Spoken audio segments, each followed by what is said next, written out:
کہ بانی چیئرمین کب تک باہر آ جائیں گے، ان کی ضمانتوں کے معاملات کب تک حل ہو جائیں گے، کیا کوئی پریڈکٹ کر سکتے ہیں آپ اس وقت؟ خیال ہے کہ اب کوئی زیادہ دیر نہیں لگے گی، میرا خیال ہے کہ اب وہ زیادہ دیر نہیں لگے گی، میکسیمم آپ 1 مہینہ سمجھ سکتے ہیں۔ میرا خیال ہے کہ انشاءاللہ باہر ہوں گے، کوئی مقدمہ سیریس ان کے خلاف نہیں ہے، یہ صرف فراڈ تھا، الیکشن تک اندر رکھنا مقصد تھا۔ اب الیکشن ہو گئے، اب میرا نہیں خیال کہ ان کو وہ کسی طرح کی بلیک میل کر کے ان کو اندر رکھ سکیں، لیکن عمران خان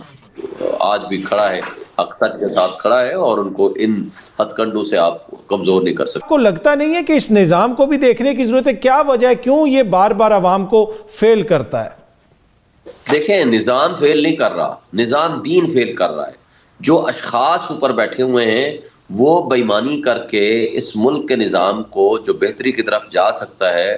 اس کو وہ درست کرنے کی بجائے اس میں بگاڑ پیدا کر رہے ہیں۔ اب مثلا ریٹرننگ آفیسرز کے خلاف اتنی الزامات آئے ہیں کہ انہوں نے پیسے لے کے لوگوں کو چینج کیا ہے، یعنی 7ویں نمبر سے لوگوں کو اٹھا کر کے ایم این ایز بنا دیا ہے، 2,000 4,000 ووٹ لینے والوں کو بنوا دیا ہے۔ اگر اس طرح کا نظام، جو نظام دین بیٹھے ہوئے ہیں اوپر، اگر وہ یہ فراڈ کریں گے تو نظام تو انسانوں سے چلتا ہے نا، جتنا اعلیٰ ترین نظام بنا لو، اگر مجھے بتائیں امام مسجد میں جا کر چوری کرنا شروع کر دے گا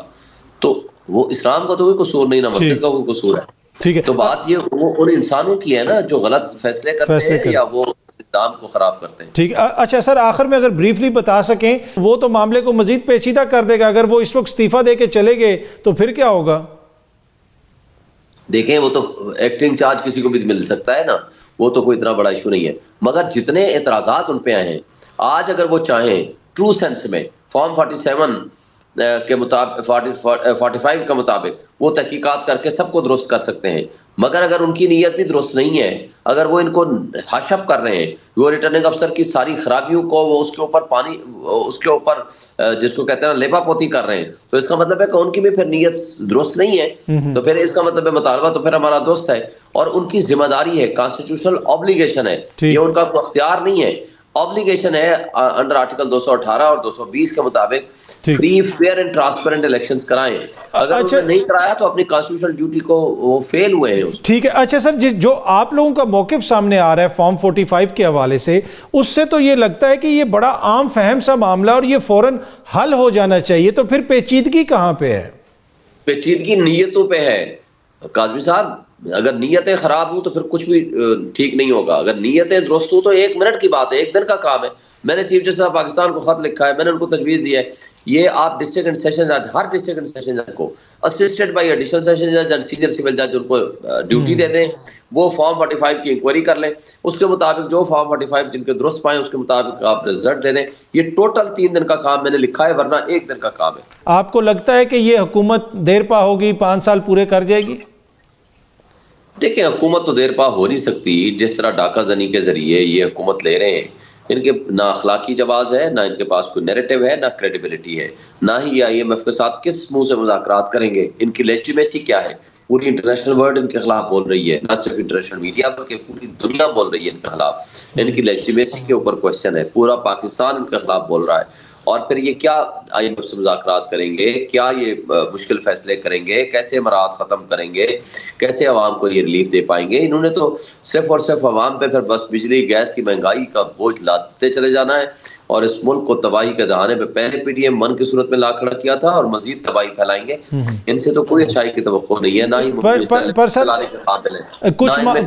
کیپیبلٹی ہے، نہ ہی یہ کمپیٹنس رکھتے ہیں۔ ٹھیک ہے، اچھا سر، خیبر پختونخوا میں تو آپ لوگوں کی واضح میجورٹی ہے، وہاں پہ کوئی فارمولہ طے پایا ہے کہ کس طریقے سے آپ حکومت بنائیں گے، وزارتیں کس کو دی جائیں گی؟ کوئی پارٹی کے اندر اختلاف تو نہیں ہے جس طرح پہلے خبریں آ رہی تھیں؟ نہیں، کوئی اختلاف نہیں ہے، ہمارے پاس 2 صرف کرائٹیریا ہیں، نمبر 1 لائلٹی، نمبر 2 پرفارمنس، یہ ان 2 کنسیڈریشن کی بنیاد پر سیٹیں بھی ملیں گی، اور ریگولر بیسس پہ چیک اینڈ بیلنس بھی ہوگا۔ اچھا، پر وہاں پہ جو حکومت بنے گی وہ کوئی اتحادی حکومت ہوگی، کسی اور جماعت کو بھی شامل کریں گے کہ یہ ابھی تک یہی ہے کہ صرف آپ لوگ ہی بنائیں گے حکومت؟ نہیں، انڈیپینڈنٹ گورنمنٹ بنائیں گے انشاءاللہ، ہمارا کچھ اتحادی ہو۔ ٹھیک، اچھا، بہت سارے لوگ بھی اب آپ کے سامنے آ رہے ہیں، آج ہم نے دیکھا کہ میاں اسلم صاحب بھی سامنے آ گئے، دیگر لوگ بھی سامنے آ رہے ہیں، کیا وجہ ہے کہ اچانک یہ لوگ سامنے اب آنا شروع ہو گئے؟ دیکھیں سامنے تو آئیں گے نا، ان لوگوں کے اوپر جرم کیا ہے؟ مراد راز کے بارے میں آئی جی نے کہا کہ سب سے بڑا مجرم یہ ہے، وہ صرف ایک پریس کانفرنس کرتا ہے، اگلے دن وہ فرشتہ بن جاتا ہے۔ مجھے بتائیں کہ جس دن اندلیب عباس اور خدیجہ شاہ کی گاڑی میں جا رہی ہے، اندلیب عباس کی گاڑی میں خدیجہ شاہ جا رہی ہے یا ایک دوسری گاڑی میں جا رہے ہیں، ایک ہی گاڑی میں جا کر احتجاج کرنے جا رہے ہیں، اندلیب عباس پریس کانفرنس کرتی ہے، وہ فرشتہ بن جاتی ہے، اور خدیجہ شاہ کو 8 مہینے جیلوں میں رکھا جاتا ہے، رلایا جاتا ہے۔ تو اگر آپ کا کرائٹیریا امتیازی سلوک ہوگا amongst the equal personalities، تو بہرحال پھر اس میں تو کوئی مقدمات ایسے نہیں ہے جس میں کوئی سیریسنس ہو، لوگ سامنے آئے ہیں ٹھیک ہے، اور ان کا وہ عدالتوں سے ریلیف لے رہے ہیں اور عدالتوں میں پیش ہوں گے،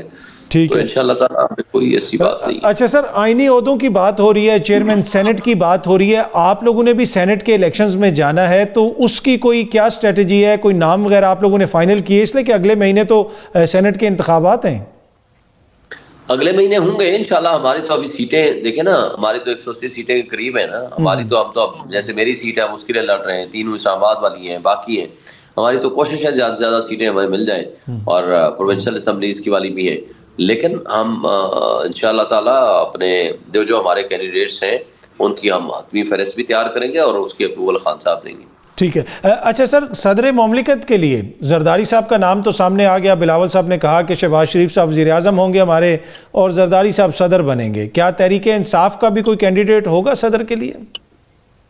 جی بالکل ہمارا کینڈیڈیٹ ہوگا، اس کا بھی نام ہم نے فائنل نہیں کیا، مگر ہمارا کینڈیڈیٹ ضرور ہوگا، لیکن ان لوگوں کو عوام سے تو کوئی کنسرن نہیں ہے نا، ان کو تو بندر بانٹ ہے اپنے اقتدار کی، کس طریقے سے اقتدار کے مزے لوٹیں، یہاں ملک کو لوٹیں، ملک سے پیسہ باہر لے جائیں اور وہاں جا کر کے عیاشیاں کریں۔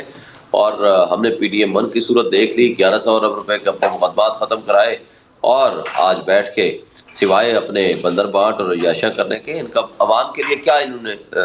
کوئی منصوبہ پہلے بنایا ہو یا آج بنانے کا ان کا ارادہ ہو، وہ قوم ان کو دیکھ چکی ہے۔ جو اب تحریک انصاف کے اندر بھی ہمیں نظر آتا ہے، کچھ وہ لوگ ہیں جو پہلے سے سیاست میں تھے، کچھ وہ ہیں جن میں وکلا صاحبان بھی ہیں، وہ بعد میں سامنے آئے، مشکل وقت میں سامنے آئے، تو جماعت کے اندر اس حوالے سے کوئی تقسیم تو نہیں ہے؟ دیکھیں ہم سب سپاہی ہیں عمران خان کے، ہم ایک ویژن کے ساتھ کھڑے ہیں، ایک نظریے کے ساتھ کھڑے ہیں، اور نظریہ ایک ہی ہے، اس ملک کو ہم نے بہتری کی طرف لے کے جانا ہے، اور اس کے لیے ہم انشاءاللہ عمران خان کے ویژن کے ساتھ کھڑے ہیں، اور ہمیں قوی یقین ہے کہ پوری قوم ان کے ساتھ کھڑی ہے، اور پوری قوم نے باہر نکل کے ہمیں جس طرح ووٹ اور سپورٹ انپریسیڈنٹڈ دی ہے، میرا خیال ہے کہ آج وقت ہے کہ پبلک سپورٹ والی گورنمنٹ کو لایا جائے، کیونکہ پبلک سپورٹ کے بغیر نہ کوئی ریفارمز آ سکتی ہے، نہ ملک کی کوئی بہتری ہو سکتی ہے، لیکن ہمارے درمیان کسی قسم کا کوئی ابہام نہیں ہے، اور ہم سب بالکل متفق ہیں اور اپنے ٹھیک ہے۔ اچھا سر، آپ نے کہا کہ ریفارمز آنی چاہیے، نظام کے اوپر آپ بار بار کوشچن کرتے ہیں، یہاں پہ ہم نے یہ دیکھا کہ اس نظام کے تحت عوام نے ووٹ دیے، کسی نے آپ کو ووٹ دیا، کسی نے اور کسی اور کو دیا ہوگا ووٹ، اور امید کر رہے تھے کہ حکومت آ جائے گی، نظام آگے چلے گا، حکومت آگے چلے گی، لیکن لگتا ایسے ہے کہ یہ نظام عوام کو فیل کر رہا ہے۔ کہ آپ